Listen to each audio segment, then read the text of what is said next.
he has three receivers I think are going to be duds heading into Week 9. And number one, Amari Cooper of the Dallas Cowboys. Last week, Ben DiNucci started for the Cowboys, and now this week, Garrett Gilbert, their fourth-string quarterback, will start for the Cowboys. Cooper, last week, he didn't get many targets. He didn't look interested. He finished the ball game with one catch for 5 yards. And Cooper, if he's not in the game plan early, you notice he just disappears during games, and he does that a lot over the last few seasons, especially on the road. But the only plus thing for him this week is he'll be home for this game, and I can't think Gilbert's going to be any worse than Ben DiNucci. DiNucci just wasn't accurate. His timing with these receivers was bad, so the Cowboys making the change for a reason, to be at least competitive on offense. But Cooper, I don't know if he'll do anything. So he could definitely have another dud performance as Cooper, anywhere from 3 to 7 point range. So Cooper, I had him on my bench list this week. I don't like any of the Cowboys except maybe CeeDee Lamb this week. But he was ranked 29th in my receiver rankings, and Cooper ranked 22nd.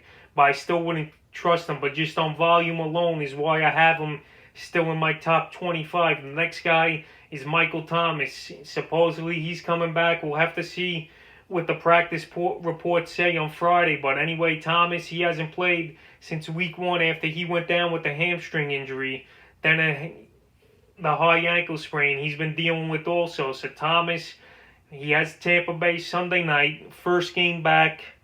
I don't know if this guy really wants to play, man. He's been playing games the whole season, fighting teammates, hurting the ankle, the hamstring, and now we'll see what he could do if he plays. But I'm not expecting a monster game from Thomas in his first game back in 8 weeks, plus versus a tough Tampa Bay defense that doesn't let receivers have monster games. Even though last week versus the Giants, those Giant receivers, Shepard and Slayton, had pretty decent games.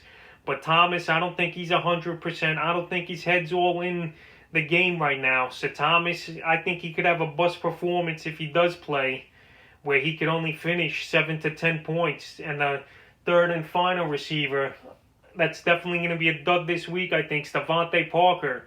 I had him ranked 28th in my wide receiver rankings. And last week he was a total dud. He had one catch for 7 yards and a touchdown. Like I say in many of my videos, I do not trust these Miami Dolphin receivers or tight ends or running backs. Just the whole offense takes a downgrade, in my opinion, with Ryan Fitzpatrick out. And now Myles Gaskin is out. Teams are really going to let Tua try to beat him. They're not worried about Howard or Breida or whoever's going to start this game. So now Devontae Parker's got a tough matchup. He's got Patrick Peterson on him. That Arizona defense is ball hawks. They play physical with receivers. I got Parker 28th ranked in my ratings, and I don't know if he'll get the job done this week. So I could see Parker once again with a dud performance where he's only going to get you 4 or 5 points at most. So that's 3 wide receivers that I think are going to be duds heading into Week 9.